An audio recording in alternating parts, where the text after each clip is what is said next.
o'zi bir marta IELTS topshirganman, u ham expire bo'lib ketdi. Nimaga masalan Amerika, nimaga Angliya emas? Mana viza ko'ryaptimi yo'q? Ko'ryapti. Ya'niki Amerikaga viza olib turib bormagan insonni O'zbekistonda bu yerda your visa is approved deb qolsa bo'ladimi? Men hayron qoldim. Orqadagi shunda bitta qarasam, hamma bundoq qilib turibdi-da, udivlенно hayron bo'lib turibdi. jinnimisan deydi-da. Biron marta Amerikaga bormadim. Maktabdagi bolalar ham hammasi nima Angliyada o'rasi deydi-da. Pul juda ham eng muhim narsa emas deb o'ylayman men. Assalomu alaykum. Suhrob naqd Birminghamning o'zidan, Angliyadan vaqt ajratib, imtihoningiz tugashi bilan bizning podkastimizga rozi bo'lib kirib kelganingiz uchun rahmat kattakon. Xush kelibsiz Suhrob. Anaqa elektronik, digital formatda bo'lsa ham. Assalomu alaykum, Shojalal aka, rahmat kattakon. Siz ham chaqirganingizga shunchalik hurmat qilib kattakon rahmat. Bo'ldi, tushunarli. Bugungi podkastimiz Angliyaga qiziqadigan, Angliyaga bormoqchi bo'lgan, ayniqsa sizni yo'nalishida, sizni yo'lingizdan ketmoqchi bo'lgan keyingi avlod, yosh avlod uchun maksimal foydali qilishga harakat qilamiz. Ularning xayolida, ko'nglida bo'lgan orzularini, ba'zilari kutuvlar bilan haqiqatlar haqida gaplashamiz. Ya'niki nimalarga tayyor bo'lish kerak, nimalarga tayyor bo'lmasligi, ya'ni o'ylagandek emas. Bunaqa bo'lib chiqmaydi, unaqa orzu xom xayollarga berilmasin deb ozgina negativ demaymiz-ku, optimistik, realistik bo'ladi podkastdagi savollar. Moliyaga taqalamiz, pul masalalariga, umuman o'qish hayoti, talabalik, shoklarga, kutilmagan shoklar bo'ladi. O'shalarga hammasiga, ya'ni sizni ko'zingiz bilan, sizni mana shu 1 yillik sarguzashtlaringizni sizni ko'zingiz bilan ko'rib chiqamiz. Demak, birinchi baribir bu debyut bizning kanalimiz uchun ozgina oxirgi 5 yillikni qisqa etaplarda mana maktabni bitirdim, mana qildim, hozir mana Birminghamdaman degan narsani aytib bersangiz, keyin savollar berishni boshlayman. Bo'ladi. Men hozir endi nechinchi sinfdan boshlayman? 10-sinfdanmi, 7-8 yildan boshlasangiz bo'ladi. Ya'ni 7-sinfdan Birminghamga boraman dedingiz? Yo'q. Men to'g'risini aytsam, o'zi 7-8-sinfda o'zi ingliz tilini почти bilmaganman. Va 8-sinfning oxiridan aktivni 8-sinf va uni oxiridan yozdan aktivni o'rganishni boshlaganman va 9-sinfgacha men Vosiq International Schoolda o'qiganman. Chilonzordagi, Domrodagi va yo'dagi shu ingliz tili ustozlarim, ayniqsa Nargiza Erkinovna degan ustoz bo'lardilar, hali ham borlar va ular birinchi nima deydi, ingliz tiliga tuyg'u, bir mehr deydi-ku, uyg'otilgan va o'zi oyimlar avvaldan yoshligimdan ingliz tili kerak, ingliz tilini o'qiy deb aytib yurishardi, faqat men uncha e'tibor bermasdan va ha o'qiyman, ha bilaman, ha deb yurganman. Va qiziqishim meni ko'proq u payt tarixga bo'lgan, hozir ham, no yo'qda maktab urovnida baribir. Keyin ingliz tilini o'rganishni boshlaganimdan men esimda tak учебный centrlar nomini aytavering, nima qilay? Aytavering, mayli, bonus ularga. Okay. Cambridge International Education Center bo'ladimi? Qanaqa bo'ladi? Learning Center edi. Learning Center, yes. Learning Centerga borganman va pre-intermediate urovnidan o'qishni boshlaganman. Miss Grace degan ustozdi. Ular ham juda ham zo'r ustoz va 1,5 yil o'qib va men nimada Cambridgeda 1 yil o'qiganman. Keyin 10-sinfda CIC maktabiga topshirib CICga kirganman. Va esimda bor, prям esimda va shuni aytkim keladi har safar. Yangi o'quvchilarga Umidjon Muhammedov hammani yig'gan. Men Ibn Sino, eski yopilgan Ibn Sino filialidan Alisher Navoiyga hammani chaqirganlar. Va aytganlar, qachon sizlar registratsiya IELTSga qilasizlar, ana o'shandan keyin движение boshlanadi. Bo'lmasam yuraverasizlar, nima deydi, ertaga bo'ladi, keyingi hafta, keyingi oy deb. va o'sha kuni borib adamdan pul so'rab qilib oktyabr oyida man dekabrni eng oxirgi datasi uchun, eng oxirgi date uchun registratsiya qilganman. 17 nima dekabr bo'lgan va paper, kompyuter emas, paper o'zimizni traditsion Klassik. bir marta IELTS topshirganman. Ha, o'zi bir marta IELTS topshirganman. U ham expire bo'lib ketdi. 2022-yil 10-sinfda birinchi marta topshirganman va o'sha oxirgi oy eng intensiv bo'lgan. Chunki men maktabdan tashqari ham darsdan tashqari result учебный centerga borganman. Azizbek Iminov ustoz hozir уже menimcha dars bermayaptilar, no ular prям o'rgatganlar. Men borganman-da. Azizbek aka, mana men keldim oldingizga. Menda mana shu problemalar bor va qancha bersangiz ham qilaman ishingizni. Dangal deganman. Qancha bersangiz ham qilaman, uxlamasam ham, lekin shunga yarasha rezultat bo'lishi kerak deganman. Va menga qaraganlar-da, sen ne unaqa maqtanyapsan, o'zingdan kattani yasayapsan deb. Keyin berib tashurganlar va qanaqadir sport emas, competition bo'lib turib, masalan, bir kunda 3 ta full practice qilsang, senga bitta yaxshi elektron kitob tashlab beraman degan motivatsiyalar bo'lib turib, bir oy mana shunaqa o'qiganman. Dekabrni yo'q, noyabrni где-то 20-dan to o'sha vaqt kelgancha va imtihonga kirganman shu o'qib IELTSda. Va IELTSdan chiqqanimdan keyin men o'ylaganman, bo'ldi. IELTS prям uxladi, bir 6 chiqsa katta gap deganman. Chunki bilmadim, menda qanaqadir ekzamenlarda mana shunaqa nima bor. Faqat eng past nima deydi, nima qilaman, predict qilaman, predictionlarni pas olaman va shuning uchun qanaqadir xursand bo'lib, keyin rezultat ochganimda xursandroq bo'lgandek bo'laman. Bu endi подсознательно bo'ladi. Va meni problemam nimada bo'lgan? O'zi IELTS listeningda birinchi modulda hammasini 10 tadan 10 ta yechish kerak. Men hayajonlanib 10 tasidan 5 tasini shunday skip qilib yuborganman. Shunday skip bo'lib ketgan. Va keyin 5 tasini endi qoldirmaslik uchun po pamyati yozganman o'sha xayolimga nima kelgan bo'lsa.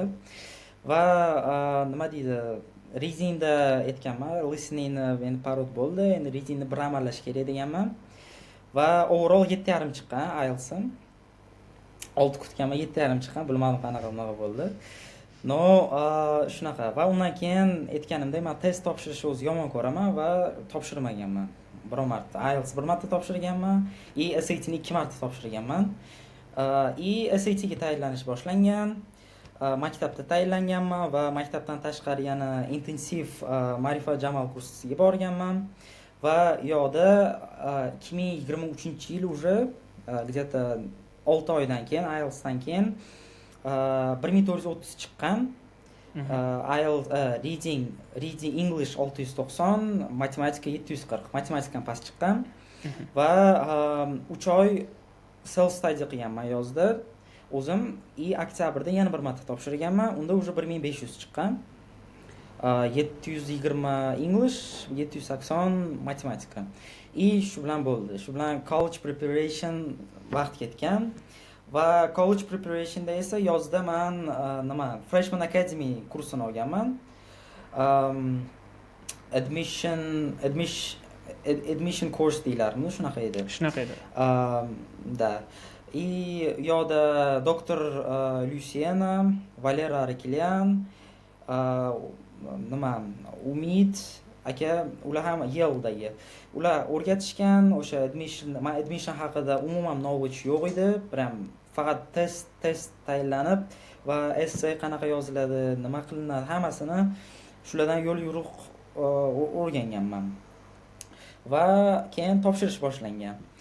Topshirish protsessi ham juda ham nima deydi, o'zimizga bir butun sinf bo'lib, bizada CIC Elite degan nima bo'lardi, отдельный klass bo'lardi va hamma yoqda top CIC ni top o'quvchilari o'sha bitta sinfga yig'ilgan.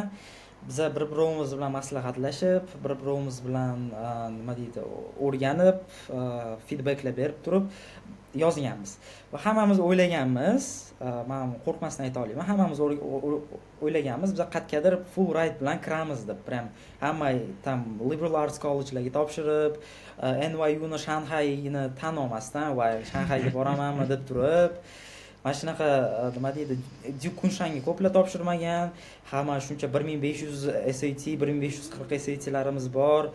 Endi yaxshi joyga, tam Ivy League, Amerikan cho'tki joylarga topshiramiz deganmiz va nima deydi, chuchvarani xom sanaganmiz. Men ham в том числе, men ham 20 ta joyga topshirgan bo'lsam, 19 tasidan rejection olganman birinchi yilda. Keyin ikkita yo'l bo'lgan menda. Bittasi bu 3 ta yo'l bo'lgan to'g'rirog'i. Bu birinchisi University of Mississippi ga men full tuition grant yutganman. U IELTS emas, SAT ni oqibatidan. SAT baland bo'lgan odamlarga ular full tuition sразу beradi. O'sha bilan bitta variant o'sha bo'lgan, ikkinchisi bu gap year olish bo'lgan va uchinchisi bu shu Angliyaga kelish. Birinchisi biz hammamiz hal qilganmiz, bo'ldi, vizaga kiramiz, Amerikaga ketamiz. Vizaga ham kirganman. Vizani ham olganman, eng qizig'i. Keyin vizam chiqdi, уже hamma narsa tayyor va bilet, pulam bor edi biletga. Shunda qarorman, Toshkent, Islom Karimov aeroporti va John F. Kennedy aeroporti, New York.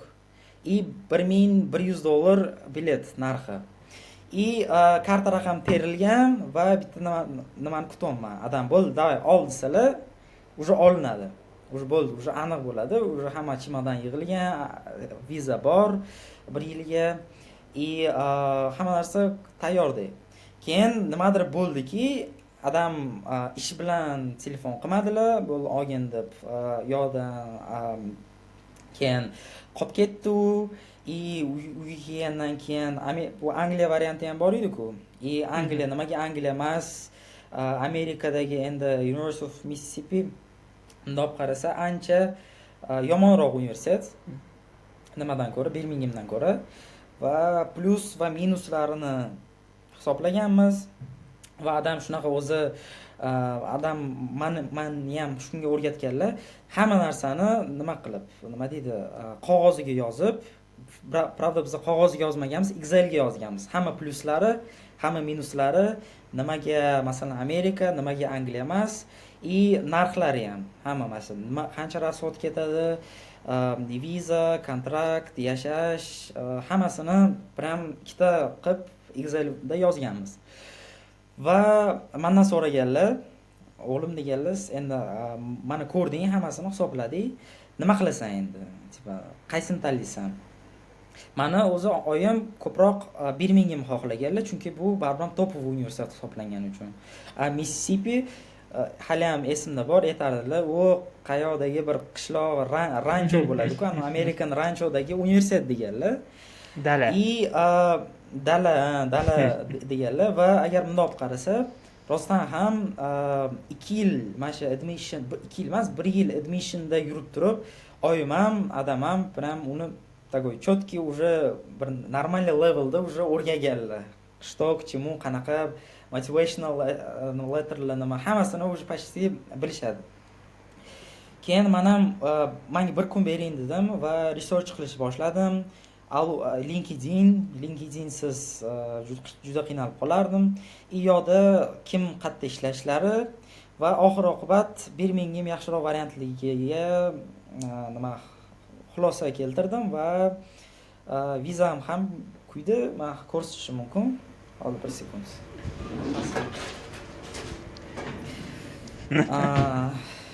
Hop. Mana viza ko'ryaptimi? Yo'q, ko'ryapti. Date 26-iyunda issue bo'lgan va 23-jun 25-yil expire bo'ladi. Biroq marta Amerikaga bormadim va bilmadim endi, balki qachondir futureda bo'lib qolar. Va mana keldim, keyin hozir endi 1-yilda ham tez tugatdim. Mana shunaqa. Ochig'ini. Roller coaster. Roller coaster tugatib oling so'zingizda. Va juda ham ko'plar so'rashdi, tipa ayniqsa o'rtoqlarim, chunki ular ham endi mana shu temada hammasi nima qiladi, biladi-ku. tipa nimaga unaqa qilding, nega o'zi viza olding, расход qilding vizaga bekor, arzonroq bo'ladi-ku bu Mississippi full tuition bor baribir. Nima deydi, bu narsada qanaqadir explanation ham yo'qroq. Bilmadim, yurak etadimi, bilmadim endi u qanaqa, shunaqaroqda.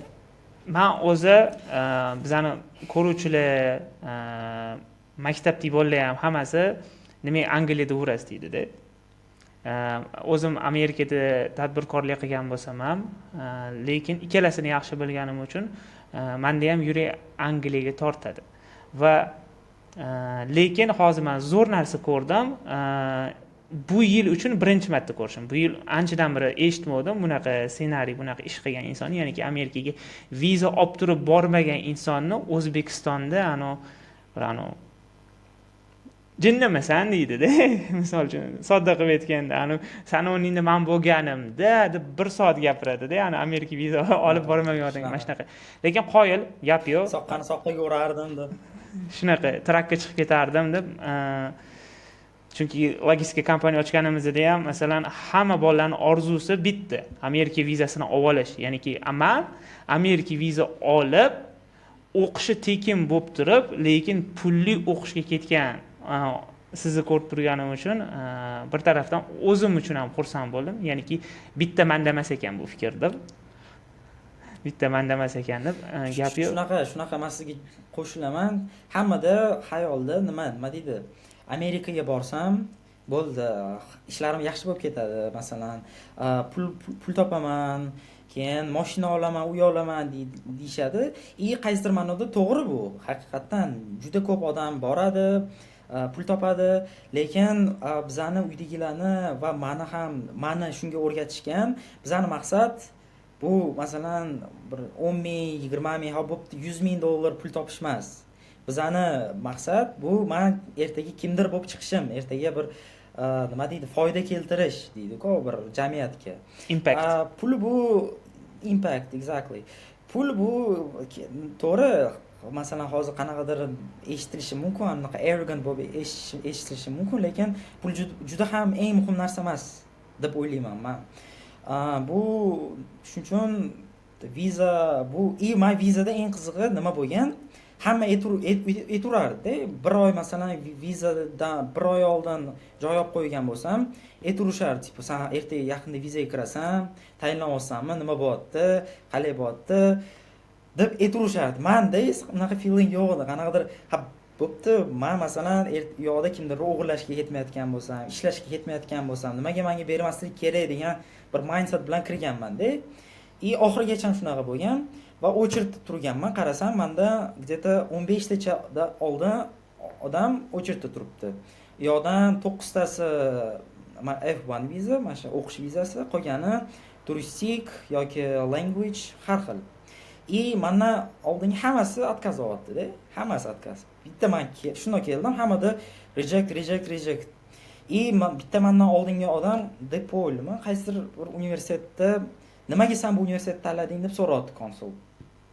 U aytdi, bu universitetni tipa kurikulumi Harvard leveldagi tipa zo'r bu yoqda maqtayapti. Bo'ldi, hop deb bundoq barmog'im bilan bundoq ko'rsatdi-da, Google'da yozyapti, tipa typing qilyapti. Hop, seni universiteting bu yoq vashi chiqmayapti-yu, nima bu, qayerda bu Harvard yoqda tursin, даже US News reytingi bo'ladi-yu, o'shanda juda ham pastda turibdi bu. Yo'q, siz yaxshilab qarang, bu yoq degan keyin bahona qilyapti. Hop dedi-da, bo'ldi ham nimadir bilan pechatib qo'ydi. Keyin bola jim turib aytdi endi. Should I tell about my plans? Should I tell why I chose my major? No, you said enough today. Consul. Men shuni eshitolman, orqada turib, yo'q deyman. Shunchalik bесцеремонно, прям жестко aytdi deyman. Va hayron qoldim, voy deb qoldim-da. Meni galim kelyapti, bitta ayol edi. Uje men konsullarning otini, bir xilla bor, oti, sochi, hamma narsani biladi. Men to'g'risi uncha bilmayman, tanimayman ularni. Bordim, so'radi, "Sen University of Mississippi'da full tuition yutibsan, mana shuncha nima to'lash qopti, I-20 bor-ku, o'shanga qarab aytdi-da. Nimaga bu universitetni tanlading?" dedi. Endi nima aytaman? Well, man o'zi 24 yaxshi 19 ta juda ham baland universitetlarga topshirgandim. Bunisi safety option edi. Meni o'z maqsadim haqiqatan o'qish deganman. 19 ta joydan reject olganman. Mana SAT'imni print qilganman, IELTS'ni print qilib, qo'lim bilan bundoq qilib ko'rsatganman. Men to'g'risini aytaman, shuning uchun meni bu yoqdagi tipa mana shu kirgan universitetim ham yaxshi, safety bo'lgani bilan yaxshi. Masalan, men professor bilan meeting qildim deb aldavordim. Endi u siz hech qanaqa. Meeting qilganman, u tushuntirdi universitetda, masalan, liberal arts college bor va advantage'larini hammasini ko'rsatdi deb, endi advantage'larini aytdim. Juda generic edi, no bo'laveradi intervyu uchun. Va keyin finansiy tomonga ketdi. Kстати, World Scholars Cup'da Bakuga borgandim men.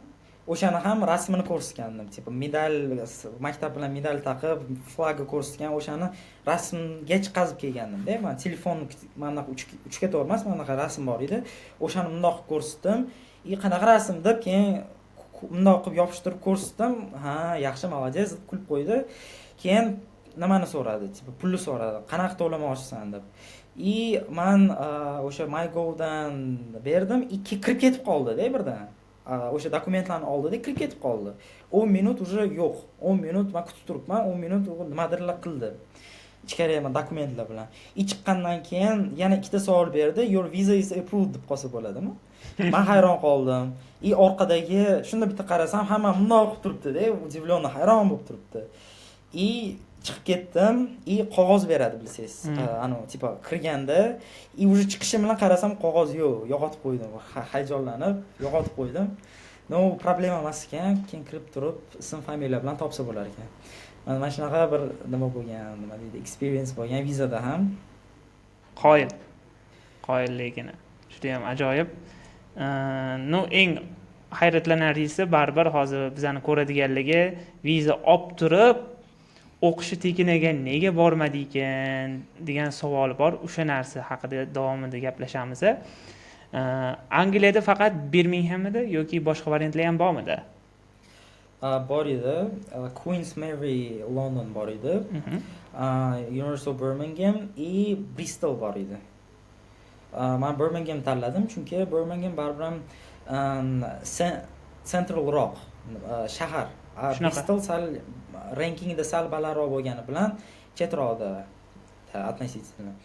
London nimaga desa, Queen Mary uncha yaxshi emas deb eshitganman-da, o'zi bilmadim. Queen Mary takoy среднийroq. Birmingham yaxshi variant chiqqan.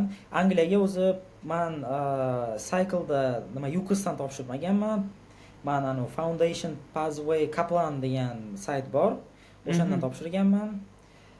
UCAS'dan topshirganimda balki boshqa joyga topshirarman, bilmadim. Okay. Shu yerda hozir bitta savol esimga tushib qoldi. LinkedIn deganingizga shu narsa bo'yicha ozgina o'quvchilarga tushuncha berib keting. Ya'niki solishtiruvda men maktabda Suhrob, ya'niki o'tadigan umrimni bir yarmi bolalarga reyting noto'g'ri mifologiyasini tushuntiraman. Ya'ni bu reyting, bu boshqacha reyting. Prostaka qarab reytingga aniq qilma deb uni obdon ishlarini ochib berib tushuntiraman-da, lekin baribir reyting deyishadi.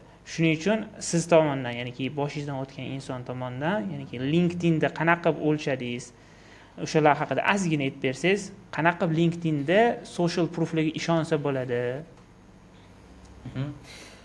Unda birinchi LinkedIndan boshlaymiz, keyin reytingga o'tamiz, to'g'rimi?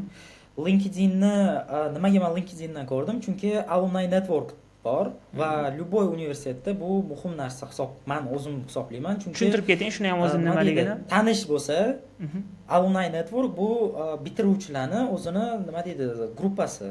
Va LinkedInda ko'rsa bo'ladi, masalan, qaysidir meniki law bo'lsa, law firmda qayerda nima qiladi, ishlaydi. Qaysidir topovoy yuridik firmada ishlaydigan bormi? Mana shu men universitetimni bitirgan.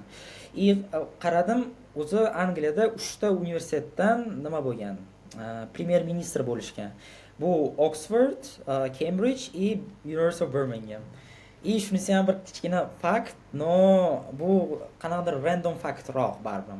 No mayli, LinkedInga keladigan bo'lsak, Mississipida esa buncha alumni network buncha rivojlanmagan edi. Nimaga desangiz, Amerikada juda ham universitetlar ko'p, juda ham, prям mingtalab universitetlar. Angliyada esa kamroq. Va bizning universitetimiz katta, Birmingham universiteti katta, hamma taniydi, masalan, Russell Groupga ham kiradi bu. Endi Ivy League bilmaganlar uchun American Ivy League bo'lsa, bu yoqda Russell Group shunaqa закрытый gruppa qilib olishgan bular ham. Oxbridge Russell Group hisoblanadi. Ha. Shu LinkedInda ko'rib qaraganman. Xo'p, mana positionlari, salarilari, necha yil ishlashgan, universitetlarni nimalarini, sharoitlarini ko'rib chiqqanman. Chunki men uchun masalan jim muhim. Agar jim yaxshi emas bo'lsa, уже sal social life kamroq bo'ladi. Men uchun masalan klublar muhim emas. Men biror marta bormadim. Hamma bu yoqda bilmadim, shunaqa qanaqadir hali keyinroq gaplashsak kerak yo'q. Hamma juda ham qiziqadi. Juma kun, shanba kun bo'ldi, сразу такой klublarga borishim menga u uchun qiziq emas. Library 24/7 ishlaydi, shunisi yaxshi. Basseyn, saunalari bor nimalarida, jimda. Binosi ham yangi. Bristol va bir boshqa universitetlarniki aesthetic deyiladi-ku, tam qizilg'ish. Men uchun undan ko'ra современный bo'lgani ko'proq muhim. Bizada ham ikkita, ham qizilg'ishli, ham eski binolar ham bor, yangi binolar ham bor. Shunisi, hammasi nima deydi, baram ko'ziga yoqsa, bir borib ko'rib, wow desa, odam o'qigisi ham kelaveradi, yashagisi kelaveradi. Okay. Angliyaga shu o'quvchi bo'lib borganingiz birinchi borishingizmi yo undan oldin borganmidingiz? Xo'p, bunaqa deylik, men o'zi Angliyaga oldinroq kelishim kerak bo'lgan. Ya'ni 24-yil yozda vizaga topshirganmiz ham maktab bilan, lekin vizaga отказ berishgan. Menga va hammaga отказ berishgan. Hammaga berishgan. Shunga men chiqmaganman. O'zi men chetda почти bo'lmagan. Bir marta Volskovska Bakuga borganman. O'tgan yil o'sha. 3 oydan keyin Angliyaga kelganman. Bo'ldi, chetga boshqa chiqmaganman hech qachon. Tushunarli. Buni berganim birinchi marta desa bo'ladi. Tushunarli. Buni berganim sababi savolim bor edi, shunga asoslangan. Qaysidir ma'noda birinchi chetga chiqqani, men ham ko'p chetga chiqmaganman, bitta o'qish bilan chiqib ketganman. Bu 2015-yil bo'lsa, ko'z ochib ko'rganingiz bo'lib qoladi-da. Qaysidir ma'noda Angliyaga yoki qaysi joyga borsa, o'sha joy qanaqadir yoqadi. Lekin menda boshqacha bo'lgan. O'qishimni bitirgunimcha o'zim borgan hududda, muhitda yaxshi ko'rmay qoldi o'qiganman. Ya'niki bundan ham yaxshiroq joyda o'qisam bo'lardi degan g'oya bo'lgan. Savolim, Angliyaga borganingizda kutuvlaringiz bo'lgan-ku, expectation. O'sha reality bilan match qildimi yoki yaxshiroq bo'lib chiqdimi yoki yomonroq bo'lib chiqdimi va nimalarda bir ikkita uchta misollar desangiz, hayot, insonlar, odamlarning madaniyati, faqat maqtamasdan, ya'niki qattiq men Birminghamda ham bo'lganman, Oksfordda ham bo'lganman, Londonda ham bo'lganman, plyus minuslarni bilaman-da. O'quvchi sifatida sizdan eshitmoqchiman. Xo'p, reality check bo'lar ekanda. Reality check. O'zi aytganimdek, men nima deydi, expectationlarni har doim juda ham past qo'yaman, o'zimga ham, boshqalarga ham. Chunki ertaga shtobi nima bo'lmas, disappointment bo'lmasligi uchun. Lekin shunday ham men nima deydi, Angliyaga, Londonga borganman. Men qanaqa bo'lganman? Men bir o'zim borganman. Bu yoqda masalan bolalar, sinfdoshlar, o'rtoqlar oldin Toshkentda tanishib borgan bo'lsa, men bir o'zim borganman va Londondan keyin Birminghamga borishim kerak bo'lgan. Va London aeroportiga tushdim. Bizning reysimiz adashmasam 40 minut, 1 soatga почти kech qoldi. Men Heathrow aeroporti juda ham katta aeroport va bas nima qilingan, nima deydi, уже book qilib bo'lingan Toshkentda. Chunki borib turib sразу olib bo'lmaydi. Bilet olsa ham qimmat bo'lib ketadi. Va уже kech qolganman, men bus stationga qanaqadir borishim kerak. Va katta 32 kilolik chimodan, ruchnoy, orqamga yana ryukzak, og'ir hamma joy, eskalatorlardan chiqish kerak. Reys O'zbekiston Airways kech qoldi va nima qilishni bilmayapman men. Prям вообще bilmayapman. va qanaqadir tushkunlikka tushib qoldim-da. Real hech kim yo'q. Odamlar gapiradi-yu, gapirsa ham men tushunmayapman. Aytganimdek, men ingliz tili levelim yaxshi deydi, yaxshi, lekin ular gapirganda men yarim so'zini tushunmaganman-da. Chunki aksent va Londonning o'zini Cockney degan aksenti bor va juda ham tushunarsiz. Va borganman spravочный center, очередda turganman yo'qda, men aytaman, meni reysim kech qoldi, men bus stationga borishim kerak. Hozir 15 minutdan keyin meni busim ketadi deganman. Yo'qda 10 minut turganman, o'sha ular yordam bera olmagan. Ha, sen yo'lga borasan, avtobus kutasan, avtobus bus stationga olib qo'yadi deganda, avtobusga borganimda o'sha avtobus 1 soatdan keyin kelish kerak. Va nima qilishni bilmaganimdan o'sha proxожий odamlardan so'rarganman. Bus stationga qanaqa borish kerak deb. O'zim ham unchalik nima deydi, yangi hududda kelib turib, srazu hammadan so'raydigan bir odam emasman-da, o'zimni olib qarasa. Agar tanish bo'lsa, o'shanda yaxshi siz bilan masalan gaplashganda ko'p gaplashish mumkin. Atak qaysidir odamni oldiga borib birinchi marta tanimagan va endi kelgan davlatga teng bo'lib qiyin bo'lgan menga. Endi ko'chada qolib ketmaslik uchun biron narsa qilish kerak bo'lgan, so'raganman. Keyin bittasi aytgan, "Hozir shunda metroga tushasan, metro 3 ta stansiyadan keyin olib borib qo'yadi" deganman. Уже kech qoldi, yarim soat kech qolgan bo'lganman. Уже yarim soat oldin meni avtobusim ketib qolgan bo'lish kerak. Xo'p deganman, o'sha bilan zinalardan zo'rg'a pastga tushib, nimaga borib, metrosidan chub deydi, chubga borib, meni baxtimga, meni avtobusim ham 1,5 soatga kech qolgan. Agar avtobus kech qolmaganida, bilmadim nima qilardim. Balki yana bir 50 funt, 60 funt rasxod qilib turib bilet olarmidim, bilmadim. Baxtimga shunaqa bo'lgan. Va mana reality checkim nima bo'lgan? Bu yoqda hech kimga e'tibor bermaydi. Hammaga nima deydi, farqi yo'q. Shuna kelasiz, so'raysiz, nimadir so'ramoqchi bo'lsangiz, endi грубо говоря, na отвали javob bera olish mumkin-da. Bo'ldi, shu bilan hech narsa qila olmaysiz. Даже o'zi ishi ular pul oladi, menga yordam bergani uchun pul oladi, lekin shunda ham chala-chulpa javob beradi. Bizda Toshkentda qanaqa, masalan, agar ko'p odamlar, hamma demayman, lekin ko'pidan so'rasangiz, kerak bo'lsa qo'lingizdan ushlab turib olib qo'yish mumkin. Bu yoqda unaqa emas. Bu yoqda farqi yo'q. Masalan, sani problema endi, грубо говоря. Birinchi kelganim bilan udar mana shunaqa bo'lgan. Endi O'zbekiston Airwaysga rahmat, поддержка uchun 40 minut kech qolganmiz. Ikkinchisi nima bo'lgan? Narxlar. Narxlar вообще ko'zimni ochib o'rgan. Men o'ylaganman, ha, to'g'ri, nimadir qanaqadir ekzotik narsalar qimmat bo'lishi mumkin, lekin kartoshka, pomidor, mana shunaqa narsalar endi bir normalniy bo'lsa kerak deganman. Bu yoqda lekin birinchidan ular qimmat, ikkinchidan bular bemaza. Ayniqsa pomidor, bodiriylar. Men juda ham shunaqa o'zi narsalarni yaxshi ko'radigan odamman, salatlar har xil. O'zim ham juda ham ko'p ovqat qilaman bu yoqda ham. Men uchun bu qanaqadir dizastrroq bo'lgan boshladi. Hozir endi уже o'rgandim. Shunaqa. Reality check yana go'shtda problema bo'lgan. Ayniqsa halol go'sht topishda. Uni o'zini joylari bor ekan, men joylarini bilmaganman, go'sht yemaganman, o'zim bilan tushonka olib ketganman. Mana shunaqa vaziyat bo'lishi uchun kanit mana nimada o'shani yeb turib, keyin o'zbek yaxshi bir где-то 100 tacha o'zbek bor Birminghamda, ular Birmingham universitetida. Ular tipa yo'l-yo'liq ko'rsatib, katta akalar nima o'rgatishgan. Bu yoqda juda ham immigrantlar ko'p, juda ham immigrantlar. Immigrantlar deganda masalan Polshadan kelgan yoki masalan Fransiyadan kelganlar emas, imенно South Asia, Indiya, Pokiston, Bangladesh, China. Xitoy bilmadim nimaga, xitoyliklar hamma joyda. Masalan bizning foundationimizdan 100 tadan bir aldamay 70 tasi kamida Xitoy. Juda ham katta-da. Shunaqa men uchun xitoyliklar ko'pligini ko'rish bu yoqda qanaqadir bir shokroq bo'lgan. Xitoyliklar hammasi sigaret chekadi, bilmayman nimaga, hammasi sigaret chekadi.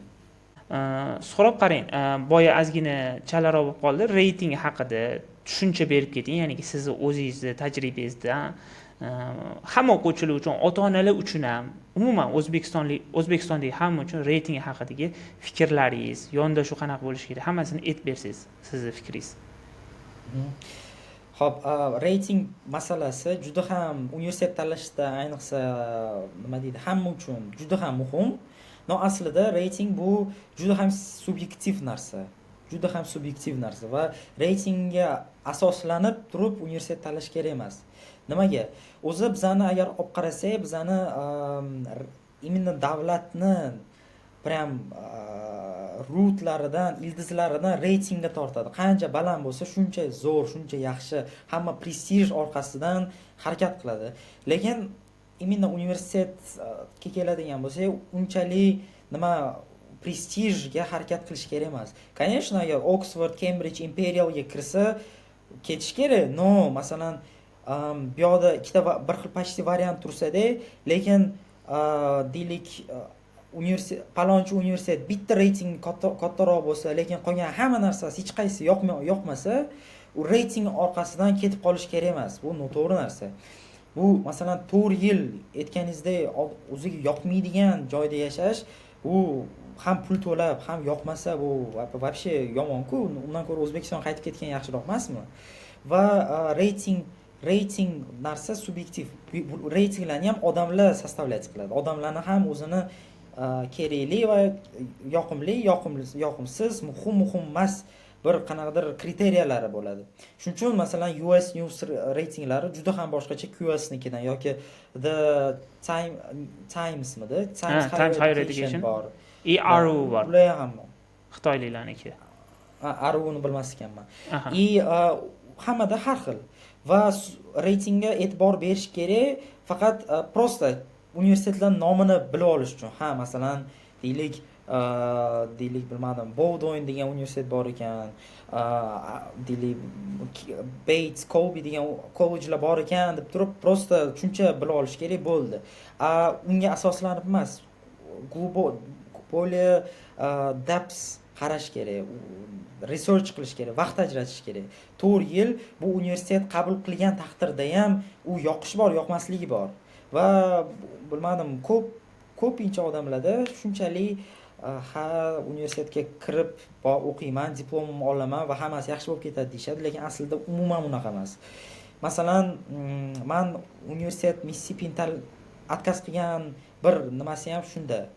Men o'ylaganman, xo'p, hozir universitet Mississippiga bordim, ertaga yoqmasa, Birmingham, Angliyani tayyor variantni tanlamaganim uchun o'zim yeyman keyin, o'zim keyin qiynalaman deb turib pul ketadi ko'proq, ancha pul ko'p ketadi. No, baribir Birminghamga boraman va shunga yarasha оправдать qilaman investitsiyani deb o'zimga extra responsibility olib turib tanlaganman. Va tanlashda shu juda ham katta rol o'ynagan именно ichki social life, Reddit juda ham zo'r narsa. Ko'p odamlar bilmasligi mumkin, lekin Reddit degan platforma bor va o'shanda universitetda masalan yozsa, hamma odamlar plus va minus tarafini ochiqchasi yetadi. Chunki ular bekitishga hech qanaqa motiv yo'q va sabab yo'q-da. Shuning uchun shunday ochiqchasiga yozib, aytib chiqadi. Va yana bitta narsa bor, men futbol juda ham yaxshi ko'raman va Angliya bu futbolning uyi. Bu ham bitta bir причина bo'lgan, kichkina. Aytaman-ku, odamlar masalan aytish mumkin, xo'p, deylik, men hozir ketmoqchi bo'lgan universitetimda qanaqa atrofida shaharlar bor, qanaqa masalan parklar bo'lishi mumkin. Deylik, men yaxshi ko'radigan bir xil otni minishni yaxshi ko'rish mumkin. Ot minadigan joy bormi? Mana shunaqa deb turib ko'proq ichkariga kirish kerak. Reyting esa bu bitta sabab. No, eng asosiy sabab emas, bitta sabab bu. Ya'niki reytingga bitta xulosa qiladigan bo'lsak, demak, faqat raqamlarga emas, uni muhiti, lokatsiyasini yon atrofida nimalar bor, bizani ehtiyojimizni, bizani inson sifatida shakllanishimiz uchun. Chunki faqat kitob bilan 4 yil o'tish bo'lmaydi deb o'ylayman. Men qo'shilaman shu fikringizga. Xulosamiz, ya'niki sog'liq, Wunderkind Oxfordda diplomi bilan anaqa nimjon 4 yil o'qiyverib, kimdir turtilib ketsa ham yiqilib qo'li sinadigan nimjon bo'lib qolish ham bo'lmaydi.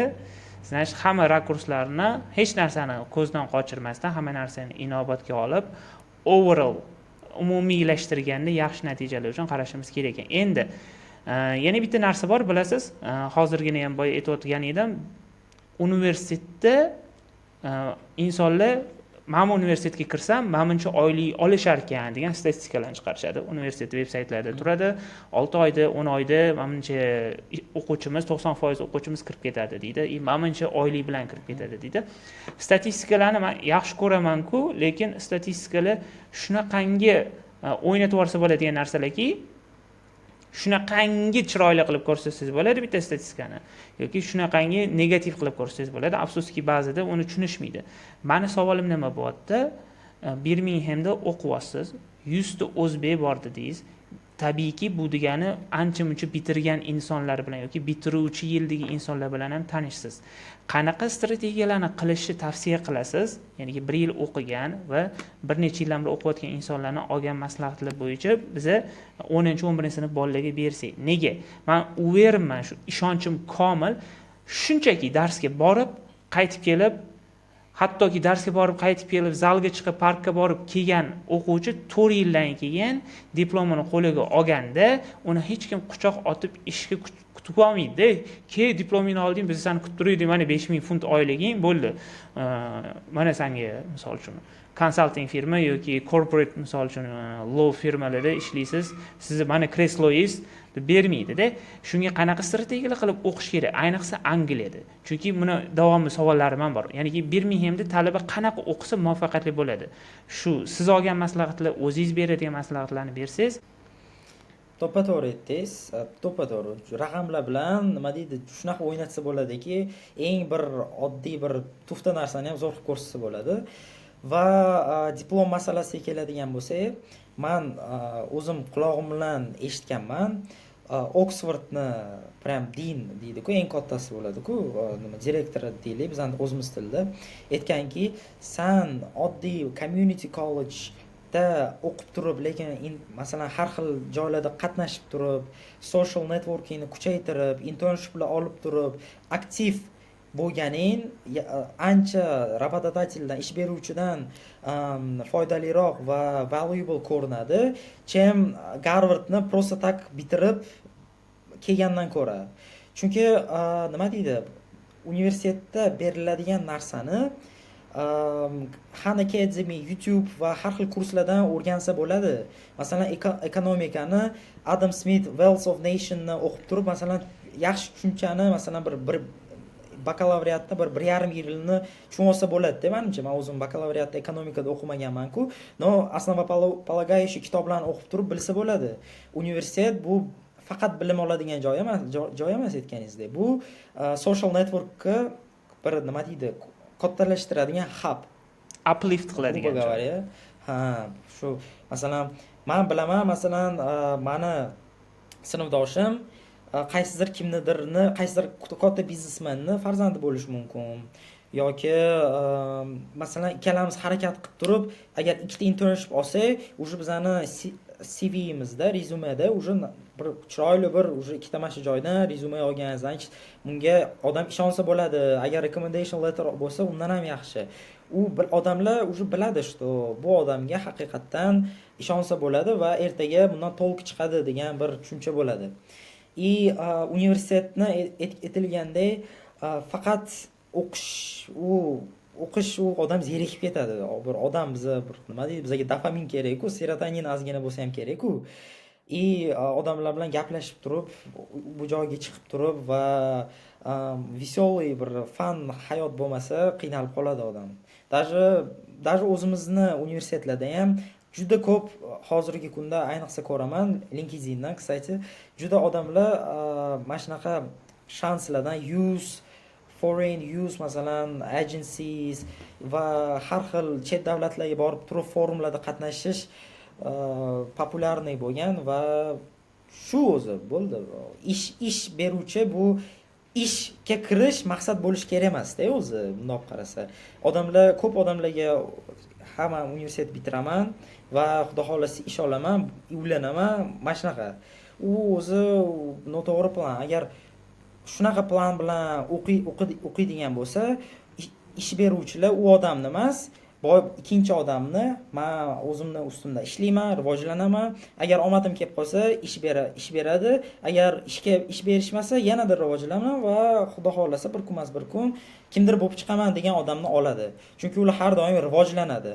Birinchi odam esa, ish olaman, ishga kiraman, aytganingizdek 5000 funt oylik kartamga tushib turadi, bo'ldi, hayotim уже bitdi. Bir 10 yildan keyin nima bo'larman, bitta uy olarman yoki nimadir bo'lar degan bir plan bo'ladi. U hech qayerga olib bormaydi. Shuning uchun faqat odam o'z ustida rivojlanish, u joylarga chiqish, odamlar bilan muloqot qilish va aytilganday bu hub, social life ni elevate qilish kerak bu. Shunaqa. Bo'ldi, tushunarli. Kстати, savolingizga javob bermadim, uzr. Birminghamdagi 100 ta odam deyildi. 100 ta odamdan foundationdan bir nima deydi, где-то bir 30 tasi foundation, juda ko'plari masters, masters bu yoqda 1 yil bo'ladi. Ular ham biza bilan endi keldi va PhDdagi уже ular yosh katta nima akalar bor. Ular yo'l yo'riq ko'rsatadi qanaqa. Masalan, qanaqadir bir teatr bo'lib qolishi mumkin. Bizani kattamiz bo'lib turib, bizani yig'ishadi. Futbolga yig'ish mumkin yoki hayitda masalan birga o'tirib hayitni nima qildik, namozdan keyin nishonladik kafeda. Mana shunaqa qilib bizani yig'ib turib unite qilishadi. Juda ham nima deydi, благодарен, thankful. No, tak ular ham bitiruvchilar hali yo'q. Bitiruvchilar odam bor. Ular ham nima qilishyapti, internship qidirishyapti computer science dan. Tushunarli. Endi keladiganlarga nimalarni tayyorlanib kelishsin? Ya'niki, balkim o'zingizda bo'lgan qiziq voqeadir, ya'niki mana shu narsani qilmayman deb achinganingiz. Bir 2-3 ta narsa. Ya'niki talaba qanaqaroq yaxshiroq, sizdan ko'ra yaxshiroq tayyorlangan bo'lardi, nimadir qilsa. Shokka oldini olish uchun, time managementni oldini olish, zo'r qilish uchun, money managementga yana alohida kiramiz. Ya'ni 3 ta ayting, qilishsin va qilishmasin. Birinchisi, sohasini background prям четко крутой bo'lish kerak. Prям baza zo'r bo'lsa, o'ziga maza qilishadi. Prям universitetda lecturer bilan, professor bilan gaplashib, menda masalan shunaqa bo'lgan. Nimaga aytganimdek, men tarixni yaxshi ko'raman va qilishga zerikkanimda masalan shunaqa Dan Carlin Hardcore History degan podkast bor. U har bir masalan podkastda 3 soat bo'ladi va shunda o'tirib, xayol surib eshitib qolishim mumkin, chunki menga o'zimga qiziq. Qanaqadir tema ochilganida, masalan politicsda, men yaxshi ko'radigan tema, politicsdan bizda tarixga juda ham ko'p nima deydi, chained, bog'liq va discussion qiziq bo'ladi. Agar background knowledge bo'lmasa, shunday gapiraveradi, sen hop shunaqa ekan, hop deb qolaveradi. Agar lekin background knowledge bo'lsa, siz savol berasiz.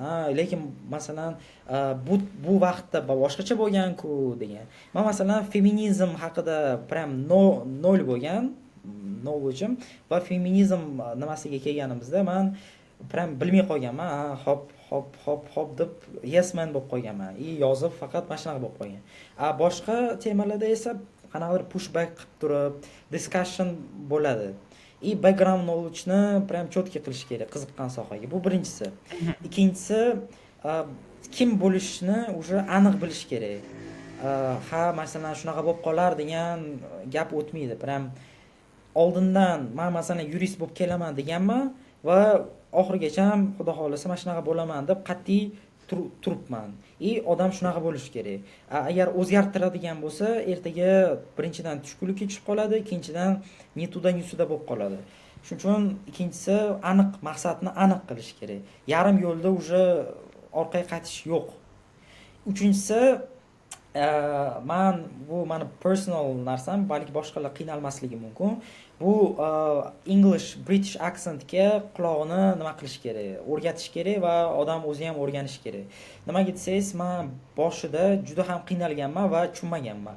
Professorlar, конечно, без aktsent, чистый Englishda, pure Englishda gapiradi, lekin oddiy odamlar, qaysi ma'noda residentlar, ular faqat aksentda gapiradi. va Birminghamda Brummie aksent degan bor, eng prям tushunarsiz bo'lgan hisoblanadi. Endi Scottishdan keyin bo'lsa kerak baribir ham. Va o'shani men juda ham ko'p qiynalganman va vaqt qiynalib quloq o'rgangan baribir. Shunisi trenirovать qilish kerak. Nimaga? Chunki men faqat American English bilan nima bo'lgan. Men o'zim ham American Englishda gapiraman, o'rtoqlarim ham hammasi American Englishda va kino, YouTube hammasi American English. British accentlar esa nima deydi, quloq o'rganmagan. Shuning uchun men qiynalganman boshida.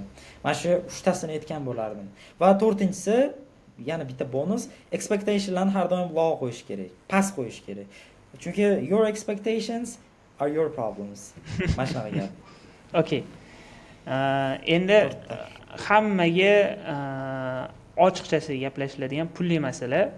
Pulli masalani berishdan oldin men bitta argument aytib, shu argument sizga ham ishladimi, ishlamadimi shu narsani so'ramoqchiman. Mana shunaqa fikr bor. Ko'p bolalar, ayniqsa o'g'il bolalar, bu menda ham bo'lgan, balkim sizda ham bo'lgandir. Uydinglardan pul olishga xijolat bo'lardi. Qanaqa ma'noda? O'qishga to'layotganda va hokazoga to'layotganda adamdan promoy so'ramasdim. Shuning uchun cheris oyim so'rardim. Yetib ham 18 yoshgacha, 18 dan keyin olmaganman. Gap masala bunda emas. Hozirgi kunda bolalarda ayniqsa imkoniyat bor insonlar. Ya'ni kimdir xafa bo'lib qolishi mumkin. Kimdir xafa qilish uchun gapirmayapman. Lekin imkoniyati bor insonlarlarda ham ba'zi bolalar sal arzonroq o'qishga bora qoliy yoki pul ola olmayman deyishadi. Men yaqinda bu bo'yicha ham o'zim argumentim berdim. Yo'q, qaytanga qancha kerak bo'lsa, agar bor imkoniyat bo'lib turgan bo'lsa, olganda mas'uliyatingni oshirgan, ertaga ziyodasi bilan qaytaraman, zo'r o'g'il farzand bo'laman, shunaqangi bo'lamanki, ota-onam har bir to'lagan 1 sentiga, 1 dollariga deylik, 1 dollariga kamida $1000 qilib, 1000x qilib, yo'qsa 10,000x qilib butun umr qaytaraman degan mas'uliyatni olsa, qaytangi ko'proq jiddiyroq o'qiydimi degan fikr ham bo'ladida. Chunki ba'zi bir universitetlar bor, bilasiz, hattoki IELTS 6 bilan ham grant beraveradi, ayniqsa Amerikada. 70%, 80% grant beraveradi, 3000-4000lik o'qishda, tufti. 3000-4000lik o'qishda o'qiydi. Lekin umumiy overall qarasak, baribir ular ham 4 yillikni olib qarasak, 50,000 pul ishlatib qo'yadi. 50,000 pul va 4 yil umrini ishlatib qo'yadi. Umrini endi narxini hamma o'zi chiqarib oladi-da. 4 yil umri kuyib ketadi qaysidir ma'noda. U ham diplomli bo'ladi, ammo bitta qaytangi sal qimmatroq edi. Yaxshisi bo'lsin deb o'qib, qo'pol aytgan rasvoddan qochmasdan, uydagilar bilan kelishib, mas'uliyatni bo'yniga olib, menga tikishyapti, men o'qiyman, ertaga cho'tka qilib qaytaraman. Chunki men bitta akamizni ko'rganman, domlarini sotib olganlar Angliyada farzandlarini o'qitish uchun, ochig'ini aytaman, King's College'da o'qitganlar. Kingsda o'qitish uchun anaqada Yunusobodda domlarini sotib olganlar, Mega Planetda oldida. Men hayron bo'lganman-da. Men hozir ko'ryapman, u bola o'sha Deloitte ishlayapti-da. Deloitte ishlayapti, oyliklari juda baland. Oyliklari juda baland. Missiyasi juda katta, ya'niki qaqqarab yurayotganini biladi. Eng keragida umumiy argumentim tushuntirib berdim. Endi sizning fikringiz bunga qo'shilasizmi, qo'shilmaysizmi? O'zi qancha xarajatlar bo'ladi Angliyada talabalik hayotida? Bitta talabani yashash xarajatlari. Kontrakt endi hamma o'zi hisoblab ola oladi. Kontrakt etish shart emas. Talabalik xarajati, ya'niki arenda, ijara haqqi, ovqat, transport, yana ko'zda tutilmagan xarajatlar, girlfriend bo'lsa, girlfriend xarajatlari. Xo'p, birinchi aytdingiz, juda ham rostdan ham menga ham juda ham qiyin pul so'rash. Siz aytdingiz 18 yoshdan keyin so'ramaganman dedingiz. Juda ham zo'r menimcha bu nima deydi, samostoятельностьga juda ham katta bir qadam. Lekin men уже 19 ga kirdim va hali ham so'rayman va keyingi oy ham so'rasam kerak. Meni holatimda va bu shunaqa, nima deydi? Chunki men biza shu narsaga hal nima dedi, bordikmi? Endi men xohlagan taqdirimda ham qanchalik menga neudobno, nekomfortno bo'lsa ham meni boshqa ilojim yo'q. va mani uydagilarim ham bilishadi. Va u aniq edi, boshidan aniq edi, что Birmingham yaxshiroq любой показатель bo'yicha Mississippidan. Lekin men nimaga даже vizaga shunchalik kirdimki, chunki men o'zimga extra responsibility olishdan qo'rqdim. Men duxum boshida yetadi-ku, nima deydi? Bu ko'proq rasxod degani, bu ko'proq responsibility. Odamda miyada nima deydi, agar pofigis bo'lmasa, конечно, nima keladi? Misl keladi. Men ertaga mana shu narsani oqlab bera olmaymanmi? Men bu ertaga qanaqa bo'ladi? Bu shuncha hayotini tikishyapti, bunday olib qarasa-da, bu kichkina pul emas. Va men o'zimiz bilamiz, men bu yerga kelib turib o'qiyotganimga qanaqa kompromisslarga borganmiz o'zi vaqtida. Bu extra responsibility va mana uydagilarim, oyim, adam nima deyishgan? O'g'lim deyishgan, to'g'ri, katta pul emas. Biz o'zimiz, men boy oiladan kelmaganman va shunga yarasha sen oqlashing kerak va Xudoni o'zi qolganini beradi. Xudoga ishonamiz va sen asosiysi o'qigin, asosiysi hamma kerak bo'lgan ishni qilgin va hali ham nima deydi, adam o'zi finansiy tomonini faqat adam bilan ko'pincha hal qilamiz. Adam aytadilar, sen nimani to'g'ri deb bilsang, o'shani qilgin. Va bunga ham o'zi men sababchi bo'lganman deb o'ylayman. Nimaga desangiz, Toshkentda bo'lganimda ham adam aytardilar, "Mana shunaqa qilganing yaxshi, mana shunaqa qil" deb turib, lekin men "Xo'p, bo'pti, qilaman" deb turib, lekin baribir ham oxir oqibat o'zim bilganimni qilganman-da. Oxir oqibat adam ham nima deganlar, "Ha, o'g'limni kallasi bor, nima tarbiya qilganman va xudo xolasa o'zi biladi nima qilayotganini" deb ishonch bor. Va shu ishonchni bilib turib, shu responsibilityni bilib turib, ertaga xudo xolasa bir yaxshi ish bo'ladi deb turib, extra responsibility oldim o'zimga.